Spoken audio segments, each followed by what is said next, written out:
हाँ तो दोस्तों, आज अपन शुरू करते हैं वाटर ट्रीटमेंट प्लांट या वाटर ट्रीटमेंट। जो भी वाटर में इम्प्योरिटीज़ हैं उनको रिमूव करना है। वाटर में मेनली क्या क्या इम्प्योरिटीज़ हैं? तो सस्पेंडेड सॉलिड्स हैं, या कोलोइडल सॉलिड्स हैं, या डिजोल्व सॉलिड्स हैं। ये तो सॉलिड्स हो गए। या बैक्टीरिया मान लो, माइक्रो ऑर्गेनिज्म मान लो, इनको रिमूव करेंगे। ठीक है, सबसे पहले अपन आते हैं सस्पेंडेड सॉलिड्स को रिमूव करने का तरीका। सस्पेंडेड सॉलिड्स को रिमूव करने का तरीका है सेडिमेंटेशन, यानी पार्टिकल्स को सेटलमेंट करवाओ। पहला देखते हैं अपन प्लेन सेडिमेंटेशन। क्या है भाई प्लेन सेडिमेंटेशन? प्लेन सेडिमेंटेशन मतलब कोई केमिकल ऐड नहीं करना, केवल प्लेन जैसा वाटर आ रहा है उसी को सेडिमेंट करवाना है, उसी को सेटलमेंट करवाना है। इसका सिंपल सा फॉर्मूला है एफिशिएंसी का, ईटा बराबर का VS/V0, settling velocity divide by overflow rate. Okay, settling velocity as per Stokes law G-1 gamma W d² / 18 म्यू। जनरल फॉर्मूला होता है VS² बराबर का 4/3 G-1 GT/CT। अगर रेनॉल्ड्स नंबर लेस देन 0.5 हुआ तो अपन सी डी की वैल्यू 24/RE पुट करेंगे। इसमें सी डी की वैल्यू 24/RE पुट करेंगे तो वी एस का फॉर्मूला स्टोक्स लॉ के हिसाब से VS बराबर का G-1 gamma W d² / 18 mu निकल के आता है। कैसे? ये फॉर्मूला देख लेते हैं नॉर्मल 4/3 G-1 GD/CD। और फिर जब सी डी की वैल्यू 24/RE पुट करेंगे, अगर RE की वैल्यू लेस देन 0.5 है तो VS का फॉर्मूला निकल के आ रहा है G-1 gamma W d² G-1 gamma W d² 18 में। क्या फॉर्मूला है? VS। क्या बोलते हैं इसको? Stokes law. क्या है इसको? ये है सेटलिंग वेलोसिटी। कोई पार्टिकल सेटल कर रहा है तो उसका सेटलिंग वेलोसिटी इस हिसाब से दिया जाता है। V0 क्या है? ये है ओवरफ्लो रेट। ओवरफ्लो रेट में हमेशा ध्यान रखना सरफेस एरिया आएगा, Q अपॉन का surface area. Surface area rectangular tank का क्या होगा? L length into width, Q upon का L इंटू V। सिंपल सा फॉर्मूला एक है वॉल्यूम का, Q बराबर क्या होगा? Volume by time. ये हो गया volume by detention time. Volume निकालना होगा तो Q इंटू टी। अब एक आती है फ्लो वेलोसिटी। जिस स्पीड से पानी फ्लो कर रहा है, अभी तक हमने जो दो स्पीड पढ़ी उसमें पानी के फ्लो की स्पीड नहीं थी कोई भी। ये थी पार्टिकल के सेटल करने की वेलोसिटी, ये थी V0 ओवरफ्लो रेट, वो था Q upon surface area, Q upon L into V। अब आता है फ्लो वेलोसिटी। फ्लो वेलोसिटी मतलब ये अपना रेक्टेंगुलर चैनल था, पानी ऐसे फ्लो कर रहा है करके आ रहा है, तो क्या आएगा? Q अपॉन का एरिया। एरिया कौन सा है? ये B है, ये H है, B इंटू H। ये होगी फ्लो वेलोसिटी। एक फ्लो वेलोसिटी निकालने का तरीका एक और है। अगर मेरा रेक्टेंगुलर है और L इसकी लेंथ है और VF वेलोसिटी से जा रहा है, वाटर आगे बढ़ रहा है, तो वेलोसिटी बराबर क्या होगा? Length divide by time. ये क्या हो गया? Flow velocity length divide by detention time. ये एक फॉर्मूला निकल के आता है। फिर इसके डिजाइन पैरामीटर देखो, कुछ सिंपल से डिजाइन पैरामीटर हैं। सेटलिंग वेलोसिटी के बेसिस पे अगर सेटलिंग टाइम निकालना चाहूँ तो क्या निकल के आता है? VS settling velocity. क्या फॉर्मूला आएगा? H डिस्टेंस तय करने में, H हाइट डिस्टेंस तय करने में, जो सबसे ऊपर पार्टिकल है उसको H हाइट ट्रेवल करनी है सेटल होने के लिए, टैंक के बॉटम में सेटल करने के लिए उसको H हाइट ट्रेवल करनी है। कितने टाइम में? T टाइम में, या TS टाइम में, सेटलिंग टाइम में। तो सेटलिंग टाइम क्या आ गई? H/VS। सिंपल। ऐसे डिटेंशन टाइम इसी फॉर्मूले से निकाल लो, V/Q। और निकालना है डिटेंशन टाइम तो फ्लो वेलोसिटी के हिसाब से निकालो। फ्लो वेलोसिटी कैसे निकालते हैं? Length by detention time, length by time, flow velocity होगी। तो ये बात हुई कि जो डिटेंशन टाइम होगा, पानी टैंक के अंदर जितनी देर तक के लिए रुक रहा है उसको डिटेंशन टाइम बोलेंगे। और सेटलिंग टाइम क्या है? पार्टिकल को सेटल करने के लिए जितना टाइम चाहिए। तो अगर डिटेंशन टाइम कम हुआ सेटलिंग टाइम से तो पार्टिकल सेटल नहीं करेंगे पूरे। समझ गए? अगर डिटेंशन टाइम कम हुआ, पानी कम देर के लिए रुका और सेटलिंग होने के लिए टाइम एक फिक्स चाहिए था H/VS ये वाला, तो पार्टिकल सेटल नहीं करेगा। बेसिक सी चीज़ है। अब ये तो हो गया रेक्टेंगुलर टैंक का। अब अगर आ गया सर्कुलर टैंक, तो एक तो इसका वॉल्यूम निकालने का तरीका फॉर्मूला है। कैसा? सिंपल फॉर्मूला तो होता है वॉल्यूम π/4 d² इंटू एच। जैसे मान लो ऐसा कोई टैंक हो जिसका d डायमीटर हो, h हाइट हो, तो π/4 d² इंटू एच इसका वॉल्यूम हो जाता है। लेकिन अपन जो सर्कुलर टैंक है इसका वॉल्यूम निकालने का एक दूसरा मेथड है। फॉर्मूला है d² इंटू 0.786 एच प्लस का 0.011 डी। अपने इसको 786 याद करेंगे।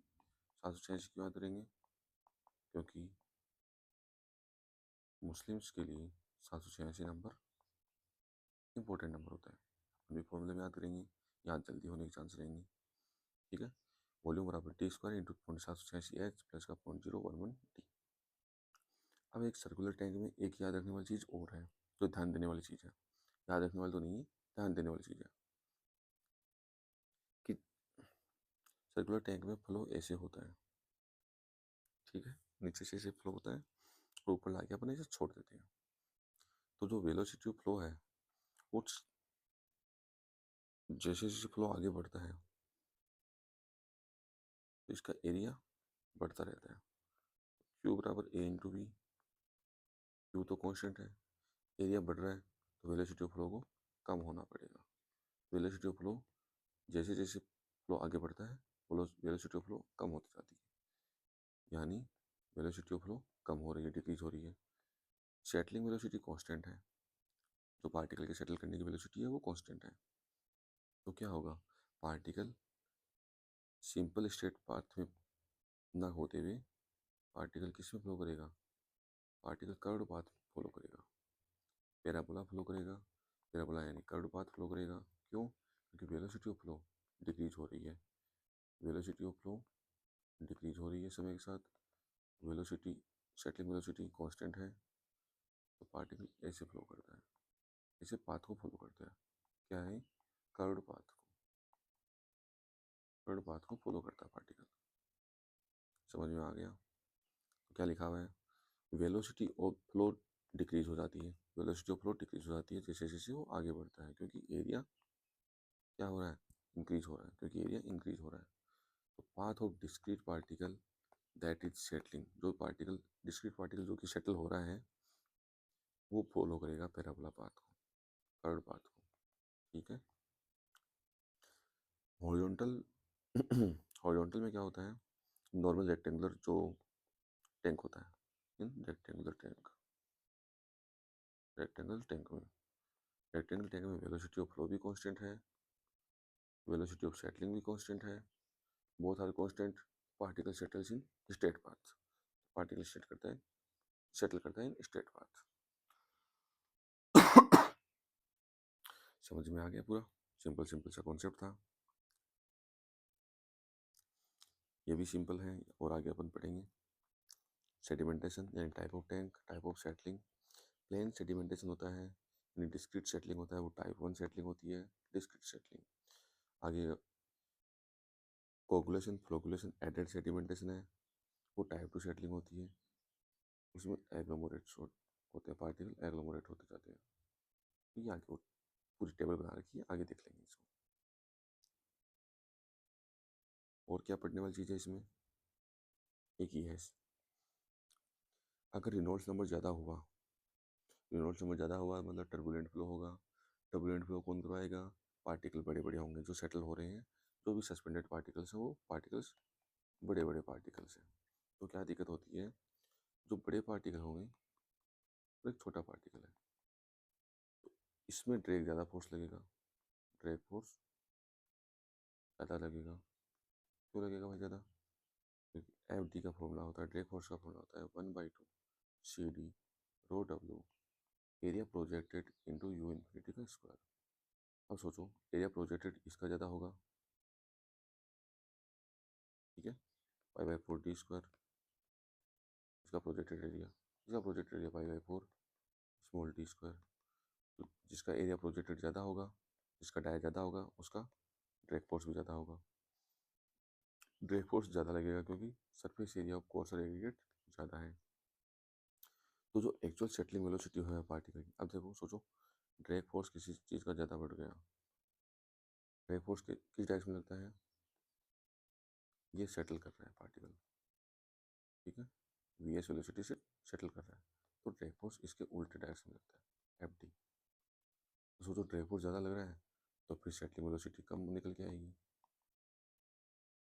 क्योंकि सेटलिंग वेलोसिटी किस किस चीज़ का वो है, एक वेट लगता है नीचे, एक बायनशियल फोर्स लगता है, इन तीनों का समय, तीनों का इक्विलिब्रियम में, इक्विलिब्रियम में जो सेटलिंग वेलोसिटी आती है वही सेटलिंग वेलोसिटी है, जो वेलोसिटी फाइनल निकल के आती है उसी को सेटलिंग वेलोसिटी कहेंगे। तो होता क्या है, actual settling velocity of particle कब निकल के आती है, जो कि हम फॉर्मूले से कैलकुलेट कर रहे होते हैं। फॉर्मूले से तो अपन क्या कैलकुलेट करेंगे, G-1 स्टोक्स लो तो क्या यही निकाल के देगा, G-1 gamma W T square upon का 18 म्यू, म्यू है डायनेमिक विस्कोसिटी, वी एस जो सेटलिंग वेलोसिटी किससे प्रोपोर्शनल है, पार्टिकल के डायमीटर के स्क्वायर के प्रोपोर्शनल है। मतलब क्या कह रहा है, डाया बढ़ेगा तो सेटलिंग वेलोसिटी भी बढ़ेगी, वी एस बढ़ेगा। लेकिन ये तो नहीं बता रहा कि डाया जब बढ़ेगा तो एफ डी भी बढ़ रहा था, ड्रैग फोर्स भी बढ़ रहा था, और जब ड्रैग फोर्स बढ़ रहा था तो सेटलिंग वेलोसिटी कम होगी। तो जो स्टोक्स लो तो बोल रहा है कि डाया बढ़ने पर सेटलिंग वेलोसिटी बढ़ेगी, लेकिन एक्चुअल में डाया बढ़ने पर ड्रैग फोर्स बढ़ेगा क्योंकि सरफेस एरिया बढ़ेगा, और ड्रैग फोर्स बढ़ेगा तो सेटलिंग वेलोसिटी कम निकल के आती है। तो इसलिए स्टोक्स लॉ बड़े पार्टिकल्स के लिए वैलिड नहीं होता, बड़े पार्टिकल्स पे वैलिड नहीं होता। क्यों? क्योंकि उनका रेनॉल्ड्स नंबर 0.5 से कम नहीं होता, उनका रेनॉल्ड्स नंबर हो जाता है 0.5 से बड़ा, तो अपन सी डी की वैल्यू 24/r ही नहीं रख पाते। तो क्या रख पाते हैं अपन, अपन जनरल फॉर्मूला पे चलते हैं, वी एस स्क्वायर बराबर का 4/3 G-1 G T by C D, ये फॉर्मूला रखते हैं। तो इसलिए स्टोक्स लॉ ओवर एस्टिमेट करके देता है the settling velocity for big particles. अगर पार्टिकल की साइज ज़्यादा हो रही है, फ्लो टर्बुलेंट की तरफ जा रहा है, आर ई ग्रेटर देन 0.5 जा रहा है, तो स्टोक्स लॉ ओवर एस्टिमेट करके देता है सेटलिंग वेलोसिटी को। क्योंकि स्टोक्स लॉ को तो इतना ही पता है बस, V S proportional to D square, dia बढ़ रहा पार्टिकल का तो सेटलिंग वेलोसिटी बढ़ेगी, ऐसा नहीं होता रियल में। रियल में क्या होता है, सरफेस एरिया बढ़ेगा, सरफेस एरिया बढ़ेगा, पार्टिकल का डाया बढ़ेगा, सरफेस एरिया बढ़ेगा, ड्रैग फोर्स बढ़ेगा, तो सेटलिंग वेलोसिटी कम निकल के आती है। बस इतनी चीज़ लिखी हुई है।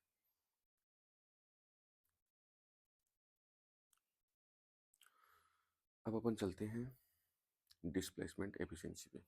एक छोटा सा कॉन्सेप्ट और है, डिस्प्लेसमेंट एफिशिएंसी क्या है। डिस्प्लेसमेंट एफिशिएंसी इतना ही है कि एक्चुअल फ्लो टाइम, हमने फ्लो टाइम एक्चुअल में कितना दिया divide by theoretical retention time हमें चाहिए कितना था, ठीक है। अगर हमने फ्लो टाइम कम दिया है और थ्योरेटिकल रिटेंशन टाइम ज़्यादा चाहिए था, मतलब पार्टिकल पूरे सेटल नहीं करेंगे, पार्टिकल पूरे सेटल नहीं करेंगे तो उसको क्या बोलते हैं, शॉर्ट सर्किटिंग बोलते हैं। शॉर्ट सर्किटिंग हो गई तो एफिशिएंसी कम निकल के आती है, कुछ पार्टिकल सेटल ही नहीं हो पाते, तो शॉर्ट सर्किटिंग बोलते हैं उसको, और उसी को एफिशिएंसी कम होना बोलते हैं। क्या है, अगर फ्लो थ्रू टाइम कम है डिटेंशन टाइम से,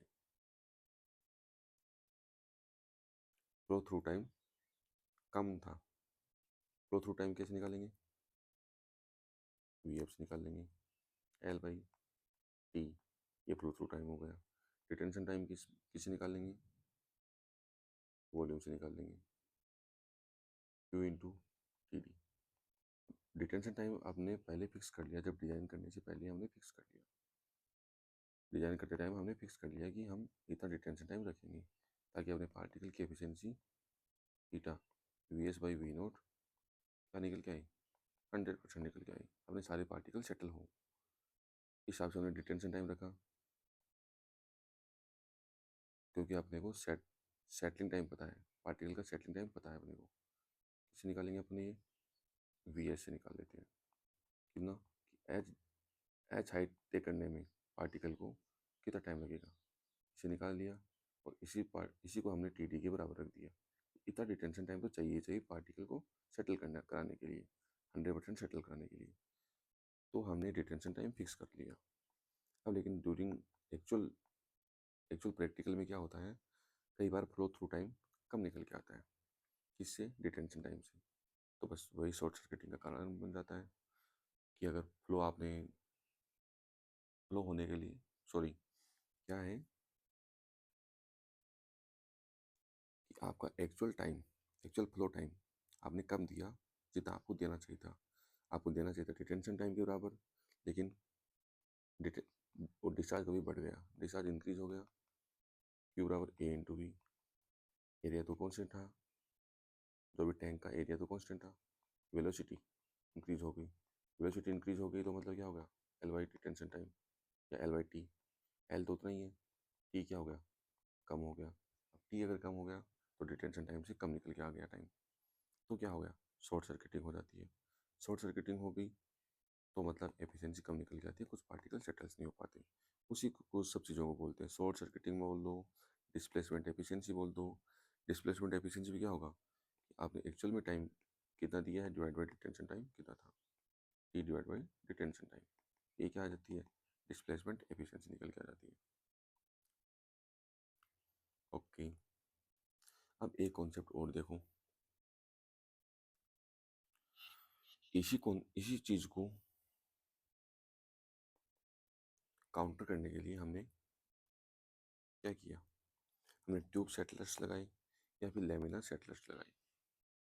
क्या है भाई ये ट्यूब सेटलर्स और लेमिनर सेटलर्स, ये सिंपल छोटे छोटे चैनल्स हैं, जो हमने एग्जिस्टिंग टैंक के अंदर लगाए हैं। किसमें लगाए, एग्जिस्टिंग टैंक के अंदर लगाए, या फिर नए टैंक के अंदर भी लगा सकते हैं। नॉर्मली एग्जिस्टिंग टैंक के अंदर लगाते हैं। क्या करते हैं, ये आपकी सेटलिंग कैपेसिटी को इंक्रीज कर देती है, इफेक्टिव सेटलिंग कैपेसिटी को इंक्रीज कर देती है ऑफ एन एग्जिस्टिंग टैंक। क्योंकि समय के साथ हो सकता है अपना डिस्चार्ज ज़्यादा आ जाए, हमने जिस डिस्चार्ज के लिए डिज़ाइन किया था उससे डिस्चार्ज ज़्यादा निकल के आ जाए। Q बराबर A/V, एरिया कांस्टेंट, वेलोसिटी बढ़ जाएगी, और वेलोसिटी इंक्रीज हो जाएगी, वही L/T। L कांस्टेंट है, टाइम कम निकल के आएगा, और जब टाइम कम निकल के आएगा, आ गया डिस्प्लेसमेंट एफिशिएंसी, शॉर्ट सर्किटिंग की इश्यू आ गया, क्योंकि T किससे कम निकल के आ रहा है, डिटेंशन टाइम से कम निकल के आ रहा है। तो पार्टिकल पूरे सेटल नहीं होंगे, पार्टिकल जब पूरे सेटल नहीं होंगे तो अपने को लगाने पड़ेंगे, फिर अपन आते हैं नए कॉन्सेप्ट पे, ट्यूब सेटलर्स या लेमेला सेटलर्स के कॉन्सेप्ट पे। क्या करता है, इंक्रीज कर देता है effective settling capacity of an existing tank. अगर आपका फ्लो सेम है तो आपकी एफिशिएंसी बढ़ा देता है, अगर आपकी एफिशिएंसी सेम है तो आपका डिस्चार्ज बढ़ा देता है। तो ज़्यादा फ्लो को आप काउंटर कर सकते हो, अगर आपको एफिशिएंसी सेम रखनी है और आपको एफिशिएंसी बढ़ानी है तो आप डिस्चार्ज सेम रख सकते हो। तो दोनों फायदे हैं। आप अगर समय के साथ डिस्चार्ज आपका इंक्रीज हो रहा है तो आप वो डिस्चार्ज बढ़ा के दे देगा सेम एफिशिएंसी पे। अगर आपको डिस्चार्ज उतना ही रखना है तो आपको एफिशिएंसी बढ़ा के दे देता है, तो पार्टिकल को अच्छे से सेटल करा देता है। इसको बोलते हैं बस रेट्रो फिटिंग, कि ऑलरेडी हमने डिजाइन कर रखा था, हमने सेडिमेंटेशन टैंक बना भी रखा था, लेकिन समय के साथ इश्यू आने लग गया, डिस्चार्ज बढ़ गया, Q बराबर A/V। अब इस V को तो इस एरिया को कंट्रोल करता है, बस ये क्या करता है, एरिया को बढ़ा देता है। Q इंक्रीज हो रहा है, एरिया बढ़ गया तो वेलोसिटी उतनी रही, वेलोसिटी सेम रही, यानी L/T डिटेंशन टाइम ये सेम रहा, और टाइम भी अपना सेम आ गया, उतने ही टाइम में टाइम उतना ही आ गया, तो बस हो गया अपना काम। एफिशिएंसी यही तो कंट्रोल करता है। तो इसलिए ये रेट्रोफिटिंग के थ्रू ट्यूब ऑफ सेटलर्स और लेमुला सेटलर्स के थ्रू अपन क्या करते हैं, अपन इफेक्टिव एरिया इंक्रीज कर देते हैं छोटे छोटे चैनल बना के। ठीक है, समझ में आया थोड़ा बहुत। फिर आता है कोगुलेशन, फ्लोकुलेशन, एडेड सेडिमेंटेशन। क्या है ये भी बड़ा सिंपल सा कॉन्सेप्ट है। पार्टिकल क्या है, कोलोइडल पार्टिकल्स थे या सेडिमेंटेशन या सस्पेंडेड जो सॉलिड्स थे। पहले हमने प्लेन सेडिमेंटेशन करवाने की कोशिश की, कुछ पार्टिकल सेटल हो गए, कुछ नहीं हुए। कुछ जो छोटे छोटे पार्टिकल होते हैं, कोलोइडल पार्टिकल बोल दो या फिर सस्पेंडेड सॉलिड्स बोल दो, ये क्या होते हैं, नेगेटिवली चार्ज आयंस होते हैं, स्टेबल हो जाते हैं। इसको बोलते हैं स्टेबलाइज पार्टिकल्स। ये एक दूसरे से दूर भागते हैं, छोटे छोटे पार्टिकल हैं, एक दूसरे से दूर भागते हैं क्योंकि दोनों नेगेटिवली चार्ज आयन हो गए, तो ये एक दूसरे से रिपल्स करते हैं, रिपल्सिव फोर्स डोमिनेट करता है। तो क्या करते हैं अपन ने एक टेक्निक निकाली कि कुछ केमिकल डालो इनके अंदर, कुछ केमिकल डालो यानी कोगुलेंट ऐड करो। कोगुलेंट्स ऐड किया तो ये क्या कर दो, और फास्ट मिक्सिंग कराओ। कोगुलेंट्स ऐड करते ही फास्ट मिक्सिंग करवा दो। फास्ट मिक्सिंग करवा दोगे तो ये पार्टिकल का जो नेगेटिव आयन चार्ज है सस्पेंडेड सॉलिड्स का, वो न्यूट्रलाइज होगा और पार्टिकल एग्लोमरेट करेंगे। अगले स्टेज में फ्लोकुलेशन में एग्लोमरेट करेंगे, फ्लोक बना के, और फिर सेडिमेंटेशन करवा देंगे उनका। तो कोगुलेशन, फ्लोकुलेशन, सेडिमेंटेशन अगर तीनों एक ही टैंक में हो रहे हैं तो इसको बोलते हैं क्लेरी फ्लोकुलेटर। ठीक है, अब ये पूरा जो कॉन्सेप्ट है, ये इसको कंट्रोल करते हैं जी से, वेलोसिटी ग्रेडियंट से। वेलोसिटी ग्रेडियंट से पूरा कॉन्सेप्ट कंट्रोल होता है। क्या है, जी बराबर का वेलोसिटी ग्रेडियंट यानी D V by D X. क्या फॉर्मूला है, root P by mu V. ये वी क्या है, वॉल्यूम है। Dynamic viscosity power, P power. अब आता है कोगुलेशन। पहला पार्ट है कोगुलेशन, दूसरा है फ्लोकुलेशन, फिर है सेडिमेंटेशन। कोगुलेशन में ध्यान रखो, फास्ट मिक्सिंग कराते हैं यानी जी की वैल्यू जो कि क्या है, G D V by D X यानी वेलोसिटी ग्रेडियंट, इसकी वैल्यू अपन ज़्यादा रखते हैं। यानी फास्ट मिक्सिंग करवाएंगे 300 सेकेंड इनवर्स, टाइम हम कम देते हैं 30 सेकेंड। फ्लोकुलेशन में जी कम देते हैं और समय ज़्यादा देते हैं, क्योंकि यहाँ पर क्या बनाने हैं, फ्लोक्स बनाने हैं। पार्टिकल्स क्या करेंगे, फ्लोक बनाएंगे, आराम आराम से पार्टिकल पास में आएंगे, धीरे धीरे अपन उनको फ्लोक बनवा देंगे। तो इसकी वैल्यू आप मान सकते हो मोटा मोटा 30 सेकेंड इनवर्स। जी की वैल्यू कम 30 सेकेंड इनवर्स, समय बहुत ज़्यादा 30 मिनट। अब देखो कोगुलेंट कितना ऐड करना है हमें, ये कौन बताएगा हमें। तो इसके लिए अपन करते हैं jar test. Jar test 30 minute के लिए करते हैं jar test, optimum quantity of coagulants को फाइंड आउट करने के लिए। ऑप्टिमम क्वांटिटी ऑफ कोगुलेंट्स को फाइंड आउट करने के लिए अपन जार टेस्ट करते हैं। ये कहते हैं जार टेस्ट क्या करता है, सिमुलेट कर देता है कोगुलेशन, फ्लोकुलेशन और सेडिमेंटेशन वाली जो प्रोसेस होती है उसको सिमुलेट करके अपने को ऑप्टिमम डोज बता देता है ऑफ कोगुलेंट्स की। कैसे, क्या होता है इसमें, अपन इसमें ग्राफ बनाते हैं टर्बिडिटी वर्सेस डोज का। डोज किसकी, कोगुलेंट की डोज है, क्योंकि अपने को क्या निकालना है, ऑप्टिमम क्वांटिटी ऑफ कोगुलेंट्स निकालना है। तो इसमें कैसे करते हैं, जैसे जैसे अपन डोज बढ़ाते जाते हैं तो टर्बिडिटी पहले तो कम होती है और फिर इंक्रीज होती जाती है। तो अपन जहाँ मिनिमम टर्बिडिटी आती है उसके करस्पॉन्डिंग जो डोज है उसको ऑप्टिमम डोज बोल देते हैं। मिनिमम टर्बिडिटी के करस्पॉन्डिंग डोज को ऑप्टिमम डोज बोल देते हैं।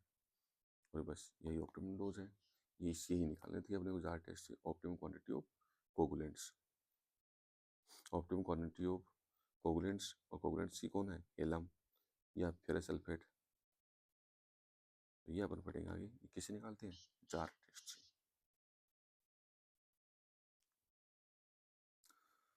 अब देखो कोगुलेशन और फ्लोकुलेशन, इस प्रोसेस को अपन ऐसे ही पढ़ सकते हैं। कोगुलेशन में क्या करते हैं, अपन केमिकल डालते हैं, कोगुलेशन में केमिकल ऐड करते हैं और प्लस फास्ट मिक्सिंग करते हैं। क्या करते हैं, केमिकल ऐड करते हैं, कोगुलेंट ऐड कर देंगे, प्लस फास्ट मिक्सिंग करेंगे। तो ये काम कौन करते हैं, जैसे अपन घरों में, गांव में कभी देखा होगा, दही को, पहले दूध को दही बनाया और दही से मट्ठा या छाछ बनाते हैं, तो अपन क्या करते हैं, बिलोना करते हैं। बिलोना, हमारी तरफ ऐसे बोलते हैं कि बिलोना बिलो लो। तो पहले के ज़माने में क्या होता था, पहले स्टार्टिंग फेज में फास्ट मिक्सिंग करनी होती थी, फिर धीरे धीरे मिक्सिंग करनी है। तो फास्ट मिक्सिंग और समय कम, तो एक सासू सासू माँ जो थी, वो बहू को बोला करती थी, तेरे पास चलो टाइम तो कम है, तेरे को और भी रील वगैरह भी देखनी है, तो थोड़ी सी देर के लिए, 30 सेकंड के लिए, तेरे पास पावर ज़्यादा है, तो तू तो नई नवेली बहू है, नई नवेली बहू, तू थोड़ा सा क्या कर दे, फास्ट मिक्सिंग कर दे, 30 सेकंड के लिए 300 सेकंड इनवर्स के बेसिस पे फास्ट मिक्सिंग कर दे। बहू ने हाँ भर दी। फिर सास ने क्या किया, बहू से ये काम करवा लिया। फिर जब फ्लोकुलेशन वाली प्रोसेस आई, उसको सासू ने खुद अपने हाथ में ले लिया, बोला कि मेरे पास समय तो बहुत है, अपने पास तो बूढ़े लोग हैं, अपने पास तो समय 30 मिनट का समय है, और अपने पास पावर भी कम है, 30 सेकंड इनवर्स धीमे धीमे धीमे धीमे करके अपन घी को अलग कर लेंगे। घी की क्या बन जाएंगी, फ्लोक्स बन जाएंगे। जब फ्लोक्स बन जाते हैं, बस उनको निकाल लेते हैं। तो ये कॉन्सेप्ट है, कोगुलेशन फ्लोकुलेशन। कोगुलेशन में बस याद करो, केमिकल ऐड करना है, प्लस फास्ट मिक्सिंग करनी है। फास्ट मिक्सिंग कितना, जी की वैल्यू, वेलोसिटी ग्रेडियंट की वैल्यू 300 सेकंड इनवर्स, टाइम कम, इधर टाइम 30 मिनट का और जी की वैल्यू 30 सेकंड इनवर्स। क्या होता है, फिर अपन इसमें फ्लोकुलेशन में भी अपन टेपर्ड फ्लोकुलेशन करते हैं, कि स्टार्टिंग में तो फिर भी जी ज़्यादा चाहिए, 80 सेकंड इनवर्स चाहिए, तो धीरे धीरे एंड में जाते जाते जी कम हो जाता है, तो 30 सेकंड इनवर्स तक चला जाता है। एवरेज वैल्यू 30 सेकंड इनवर्स मान लो, और स्टार्टिंग में जी ज़्यादा, धीरे धीरे करके टेपर्ड के फॉर्म में जी की वैल्यू कम होती जाती है। जी क्या है, D V by D X था, वेलोसिटी ग्रेडियंट था, यानी V one minus V two by X, क्या हो गया, वेलोसिटी ग्रेडियंट हो गया। ये आगे जाके अपन देखेंगे, यही क्या करता है, फ्लो की डेंसिटी को कंट्रोल करता है, और जो समय है टी, ये बताता है कि फ्लो जो है बड़ा बनेगा कि छोटा बनेगा। जो समय है ये बताएगा कि फ्लो बड़ा बनेगा कि छोटा बनेगा, और ये बताएगा जी कि फ्लो डेंस बनेगा कि लाइट बनेगा, फ्लो डेंस और लाइट, ये तो ये बता देता है। समय बताता है फ्लो छोटा बनेगा कि बड़ा बनेगा, स्मॉल और बिग, लार्ज या स्मॉल बनेगा कि नहीं बनेगा। ये दोनों पैरामीटर आगे फ्लो को यही कंट्रोल करते हैं। अब आता है मैकेनिज्म पे।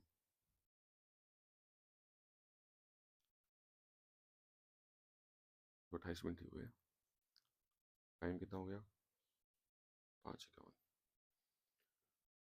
ओके, तो अपन इसकी मैकेनिज्म पढ़ लेते हैं, कोगुलेशन और फ्लोकुलेशन की।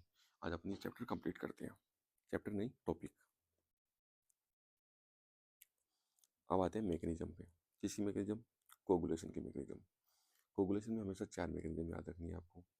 4 टाइप से कोगुलेशन हो सकता है, ionic layer compression, adsorption and charge neutralisation, sweep coagulation, inter particle bridging. कई जगह लिखा हुआ है हमने, ionic layer compression, adsorption and charge neutralisation, sweep coagulation और इंटर पार्टिकल ब्रीचिंग। देखो, जब सस्पेंडेड सॉलिड्स होते हैं स्टार्टिंग में, वो होता है स्टेबल फॉर्म में होते हैं। If the particle do not agglomerate, वो पार्टिकल एग्लोमरेट होते नहीं है, तो इसलिए उस सस्पेंशन को, उस सस्पेंडेड सॉलिड्स को अपन बोलते हैं स्टेबल पार्टिकल या स्टेबल सस्पेंशन। और जब अपन कोगुलेंट्स ऐड करेंगे और फास्ट मिक्सिंग करेंगे तो वो क्या करते हैं, डिस्टेबलाइज कर देते हैं इसको, सस्पेंडेड सॉलिड्स को। और ओवरडोजिंग भी नहीं करते कोगुलेंट्स की, नहीं तो क्या करते हैं, डिस्टेबलाइज करते हैं। तो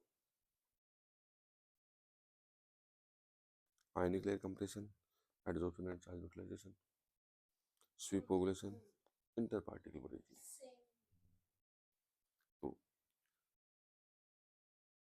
जब जब पार्टिकल एग्लोमरेट नहीं करते तो वो स्टेबल कंडीशन में होते हैं।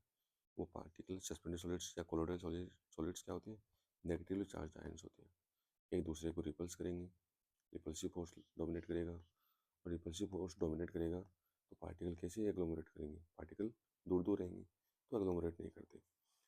और जब अपन कोगुलेंट ऐड करते हैं और फास्ट मिक्सिंग करते हैं तो क्या करते हैं, ये रिपल्सिव फोर्स को कम कर देते हैं और पार्टिकल पास पास में आते हैं और एग्लोमरेट करते हैं।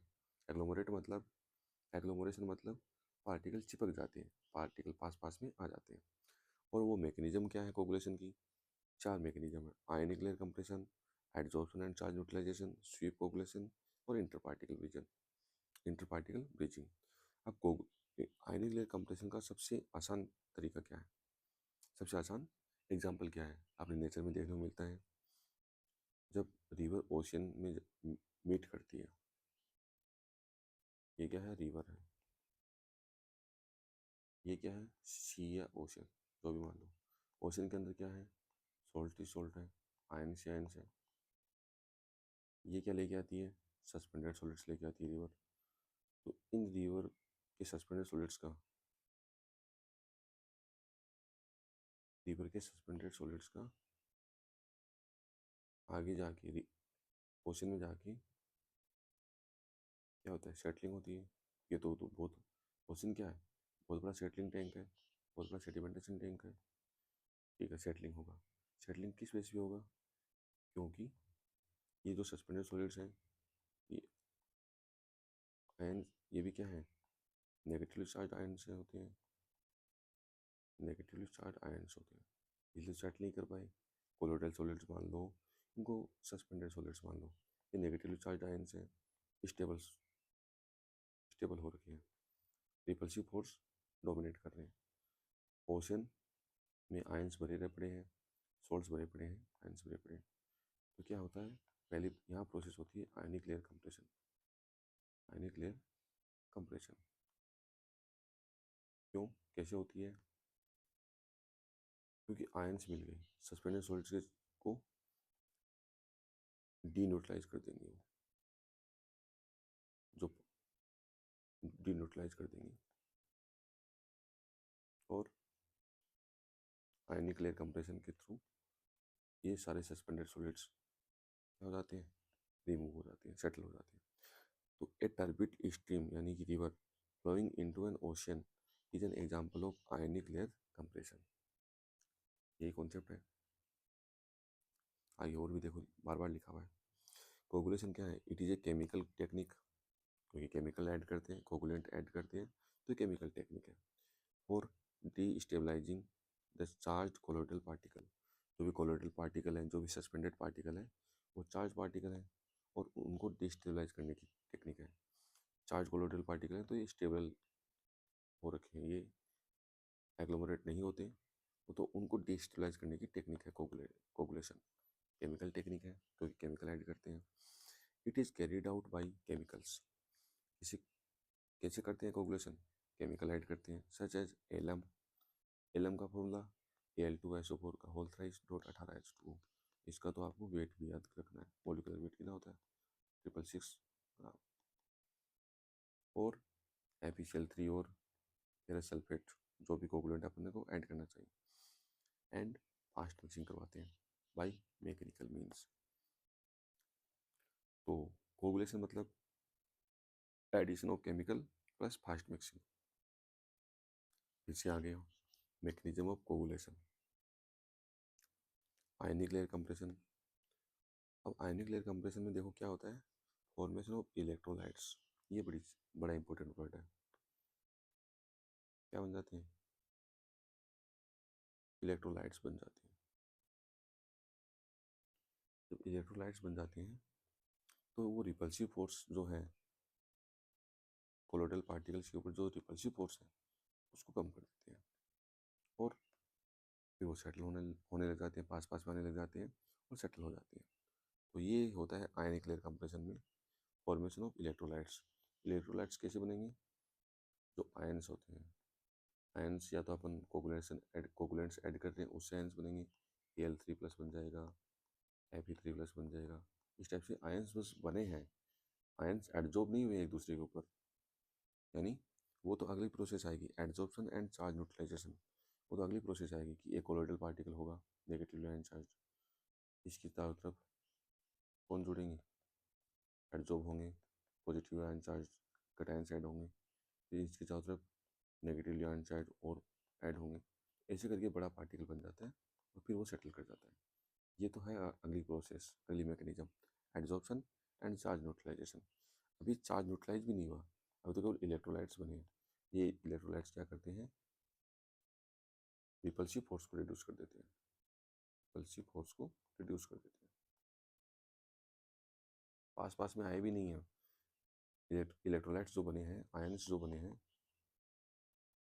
बस अभी तो इलेक्ट्रोलाइट्स का फॉर्मेशन हुआ है, यानी पानी के अंदर नेगेटिवली चार्ज आयन भी हैं और पॉजिटिवली आयन चार्ज भी हैं, तो इलेक्ट्रोलाइट्स बन गए। ये कहाँ से है positively ion charge? Aluminium 3+, Fe3+, या फिर Na+, Cl-, ये किस में रहते हैं? ओशन में रहते हैं। ओशन में तो होती है ये वाली प्रोसेस आयनिक लेयर कंप्रेशन, तो वहाँ इलेक्ट्रोलाइट्स बन जाती हैं और इलेक्ट्रोलाइट्स बनते ही रिपल्सिव फोर्स रिड्यूस, ये वाले जो रिपल्सिव फोर्स है नेगेटिव नेगेटिव, इसमें रिपल्सिव फोर्स रिड्यूस और सेटल कर जाते हैं। दूसरी प्रोसेस है, दूसरी मैकेनिज्म है एडजॉर्प्शन एंड चार्ज न्यूट्रलाइजेशन। ये क्या होती है? अभी बताया, नेगेटिवली चार्ज आयंस क्या होती हैं? कोलोइडल सॉलिड्स, सस्पेंडेड सॉलिड्स, इनके चारों तरफ कौन ऐड हो जाता है? कैटायंस ऐड हो जाते हैं। कैटायंस कौन से आए? अभी हमने जो ऐड करी, Al3+, Fe3+, और फिर और एक एक लेयर और आ जाती है। तो पहली लेयर होती है नेगेटिव प्लस वाली, इसको बोलते हैं ईस्टर्न लेयर, ईस्टर्न लेयर। और जो और बाकी और लेयर ऐड हो रही हैं उसको बोलते हैं डिफ्यूज्ड लेयर, डिफ्यूज्ड लेयर। बस इतना सा कॉन्सेप्ट है। Fe3+ और Al3+ ये एडजॉर्ब होते हैं किसके ऊपर? चार्ज आयन्स के ऊपर, और सेटल कर जाते हैं। फिर अब आता है स्वीप कोगुलेशन। इस बार बने हैं फ्लोक्स, इस बार बने हैं फ्लोक, इसका FeO3 का, AlOH3 का। और ये फ्लोक क्या करते हैं? फ्लोक सेटल करते हैं, साथ में सस्पेंडेड सॉलिड्स को भी ले जाते हैं एडजॉर्ब करा के स्वीप कोगुलेशन। ये बड़ा पार्टिकल है FeO3 AlOH3, सेटल करेगा, साथ में और किसको ले जाएगा? सस्पेंडेड सॉलिड्स को भी स्वीप कोगुलेशन के थ्रू, फ्लोक के थ्रू, फ्लोक के ऊपर एडजॉर्ब हो जाएंगे। इस बार फ्लोक के ऊपर एडजॉर्ब होंगे। इसमें किसके ऊपर कौन एडजॉर्ब होता है? इसमें कोलोइडल सॉलिड्स के ऊपर पॉजिटिव आयन चार्ज एडजॉर्ब हो रही थी। इस पर कौन है? AlOH3, OH, OH, OH, इस टाइप का मान लो पार्टिकल है AlOH3, ठीक है, बड़ा पार्टिकल है। अब इसके ऊपर सरफेस के ऊपर कौन सी पड़ जाती हैं? Suspended solids, negatively ion charge. और ये बड़ा पार्टिकल है, जब ये सेटल करेगा तो साथ में जो कोलोइडल सॉलिड्स हैं वो भी सेटल कर जाएंगी, उसको बोलते हैं स्वीप कोगुलेशन। फिर आता है एक इंटर पार्टिकल ब्रीचिंग। ये एक स्पेशल टाइप का ही मतलब मैकेनिज्म है। जब अपन पॉलीमर बेस्ड कोगुलेशन ऐड करते हैं ना, पॉलीमर बेस्ड कोगुलेंट्स ऐड करते हैं। पॉलीमर्स बेस्ड क्या होते हैं? बड़ी बड़ी चेन होती है पॉलीमर्स की, ठीक है। ये जब सेटल करेंगी तो साथ में कौन है इनके? कोलोइडल सॉलिड्स, वो भी साथ में चिपक के वो भी सेटल कर जाते हैं। इसको बोलते हैं inter particle breaching, polymer based coagulation. तो हमने को समझ में आ गई कि मैकेनिज्म ऑफ कोगुलेशन क्या क्या होती है। Ionic layer compression, adsorption and charge neutralisation, sweep coagulation और इंटर पार्टिकल ब्रीचिंग। फिर से वही चीज़ लिखी हुई है, देखो। पहले मुझे बिल्कुल समझ में नहीं आती थी, तो मैंने कभी एआई के थ्रू देख के, कभी कोई पीवाईक्यू देख के बार बार ये चीज़ लिखता रहता था। Mechanism of coagulation, ionic layer compression, adsorption and charge neutralisation, sweep coagulation और inter particle bridging. Ionic layer compression का एग्जांपल हमने पता चल गया। जब highly turbid river meets the ocean, then ionic layer compression से ही सेडिमेंटेशन होता है, because sea water has ions. क्या करते हैं, कोलोइडल पार्टिकल होंगे, नेगेटिव पार्टिकल है, स्टेबल है अभी। आयरन 3+, एल्यूमिनियम 3+, ये कहाँ से आई, कोगुलेशन से आई। इलेक्ट्रोलाइट्स कंसनट्रेशन बढ़ गई, इलेक्ट्रोलाइट्स इलेक्ट्रोलाइट्स की कंसनट्रेशन बढ़ गई, रिपल्सिव फोर्स कम होंगे, पार्टिकल कोलोइड करेंगे और फ्लो बना लेंगे। दूसरा है एड्जॉर्प्शन एंड चार्ज न्यूट्रलाइजेशन। इस बार पार्टिकल नेगेटिवली आयन चार्ज के ऊपर पॉजिटिवली आयन चार्ज क्या होंगे, एड्जॉर्ब होंगे और चार्ज न्यूट्रलाइज करेंगे, ईस्टर्न लेयर बनाएंगे और क्या बनाएंगे, डिफ्यूज लेयर बनाएंगे और बड़ा पार्टिकल हो जाएगा, सेटल कर जाएगा। स्वीप कोगुलेशन, फ्लोक बनेंगी, फ्लोक बनेंगे AlO3 का, FeO3 का। और ये क्या होता है, ये होता है जेलेनियटिशियस फ्लोक होता है, मतलब चिपचिपा सा टाइप का फ्लोक होता है। तो आसपास के जो सस्पेंडेड सॉलिड्स हैं, कोलोइडल सॉलिड्स हैं, वो चिपकेंगे इसके ऊपर और सेटल कर जाएंगे। Inter particle bridging special type की है। अगर आपने कोगुलेंट्स को ऐड किया, यानी पॉलीमर बेस्ड कोगुलेंट्स ऐड किया, तो लॉन्ग पॉलीमर चेन बनती है। वो जब साथ में सेटल होते हैं तो साथ में कोलोइडल सॉलिड्स जो बीच में आते हैं सेटलिंग के टाइम पे, वो भी साथ में सेटल हो जाते हैं। ये अपनी प्रोसेस है पूरी सिंपल। ओके, तो ये देख लो, colloidal particle negatively ion charged, तो इसके चारों तरफ प्लस प्लस प्लस वाले कौन ऐड हुए,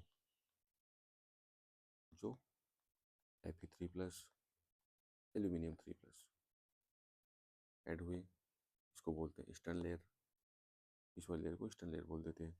फिर और आया नेगेटिव नेगेटिव नेगेटिव, फिर पॉजिटिव पॉजिटिव पॉजिटिव, इस वाली लेयर को बोल देते हैं डिफ्यूज लेयर। नेगेटिव और पॉजिटिव के बीच में पोटेंशियल डिफरेंस होता है, उसको बोल देते हैं जीटा पोटेंशियल। कौन सी लेयर के अंदर हो रहा है, कौन सी प्रोसेस में हो रहा है, एड्जॉर्प्शन एंड चार्ज न्यूट्रलाइजेशन में ये ऐसा बन रहा है। आयनिक लेयर कंप्रेशन में क्या होता है, अपने को पता है, इलेक्ट्रोलाइट्स इलेक्ट्रोलाइट्स बनेंगे, रिपल्सिव फोर्स कम होगा और पार्टिकल एग्लोमरेट करेंगे और सेटल हो जाएंगे। स्वीप कोगुलेशन में फ्लोक बन जाएंगे।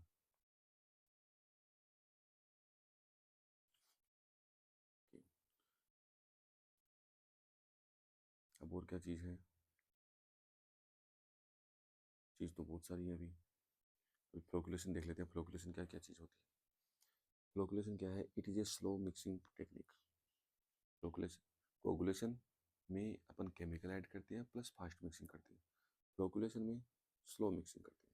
क्योंकि कौन आ गई है अभी, सासू माँ ने अपनी चीज़ें अपने हाथ में ले ली है, सास आ गई है, ठीक है।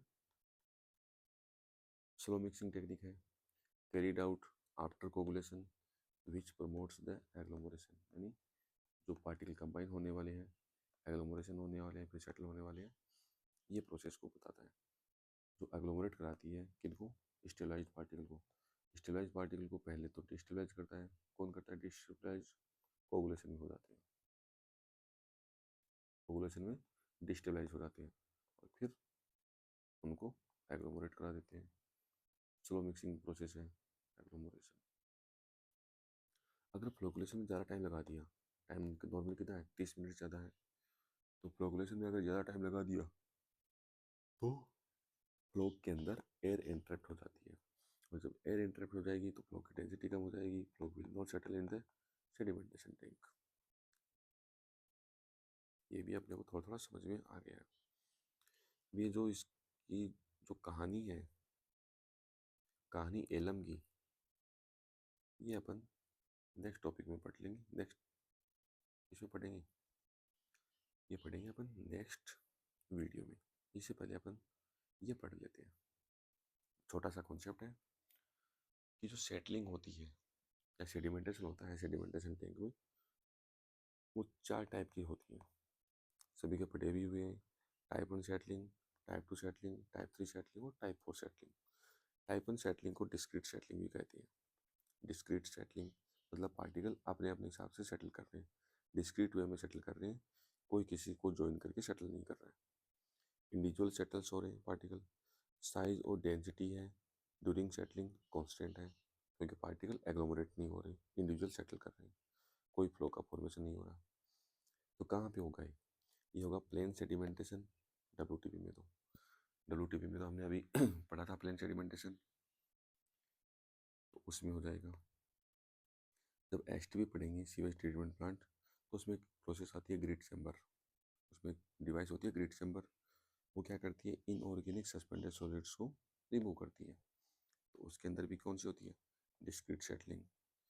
फिर एक आता है एचटीपी के अंदर ही सीवेज ट्रीटमेंट प्लांट के अंदर ही डेट्रिटस टैंक आता है, वो क्या करता है ये तो इनऑर्गेनिक सस्पेंडेड सॉलिड्स को रिमूव करता है, ये फाइन इनऑर्गेनिक सस्पेंडेड सॉलिड्स को रिमूव करता है, तो इसी का छोटा भाई है। दोनों इनऑर्गेनिक सस्पेंडेड सॉलिड्स को रिमूव करते हैं, एक थोड़े बड़े पार्टिकल को, एक थोड़े छोटे पार्टिकल को।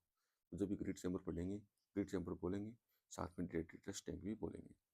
तो ग्रिड चैम्बर तो बड़ी बड़ी गिट्टियों को हटाता है ग्रिड चैम्बर, और एक होता है इसका छोटा भाई डेट्रिटस टैंक, ये क्या करता है फाइन सस्पेंडेड सॉलिड्स को रिमूव करता है, fine inorganic inorganic suspended solids को रिमूव करता है, किसके अंदर एचटीपी के अंदर।